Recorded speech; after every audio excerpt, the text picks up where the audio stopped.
8 minutes to 8 now. We've brought this story before. It's about a lady who's campaigning against the proposed high-speed rail, which will cut a swathe through the Warwickshire countryside. Well, it comes to the end now for her long protest, which has been a walk right the way through it, and that ends today. Her name's Lizzy Williams, and she's shown a concern by walking that entire 200-mile route. So we did speak at the start of the journey, and seeing as it's at the end today at Euston, we thought we'd catch up with see how it's gone. Morning, Lizzy. Good morning. So how's it gone for you? It's been very successful in doing what we wanted to do, and that's raising public awareness. But it's also been extremely distressing meeting the people affected along the way and seeing what's at stake. And this is the support then you've had along the route? Yes, absolutely. People have been very supportive of the fact that I'm trying to help them and help the countryside, because so many people don't know about this proposal and the huge impact it will have on our countryside and our country. When we first spoke to you, you said you were going to take as direct a route as possible. So who are the people you've met along that route? And what are their stories? What do they say to you? Well, predominantly it's been farmers. And this will have a massive impact on agricultural production, and most of the farmers I've met have said that, this will put them completely out of business because it will make their farms unfarmable. Because this thing, it's not just about losing homes, it's not just about houses that you could perhaps go and find one somewhere else, is it? Absolutely not, and there's a huge amount of very historic buildings and scheduled monuments, etc., that are very, very badly affected by this, and the same goes for environment and habitat as well. And those monuments could go, couldn't they, Lizzy? Absolutely, yes. They do not care about any sort of listed building or whatever, because this has to go so fast, it goes in a straight line, and anything that's in its way goes.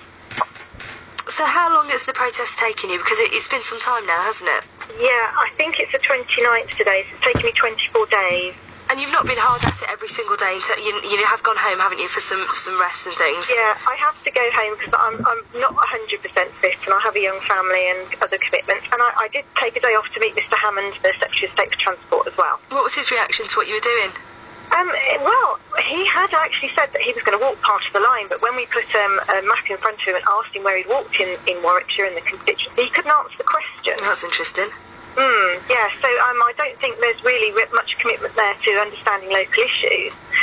But he was absolutely determined that this route now is the route, and it will go through public consultation, and they will proceed with it in due course. So you've walked 200 miles then. What difference, Lizzy, do you think it will make? I think it has raised national public awareness to the best of my ability, and I hope that will have produced a snowball effect now. Certainly when I get to London today, the London people are the least well informed. There are lots of people waiting for me when I get to Euston today. So who is waiting for you, Lizzy? Who will receive you late when you get into the big smoke? Supporters from London Primrose Hill, which is badly affected by this. Supporters that I've met along the route who are willing to come down to Euston today to meet me, and major sort of national television crews and newspapers. And after today, what next for your campaign?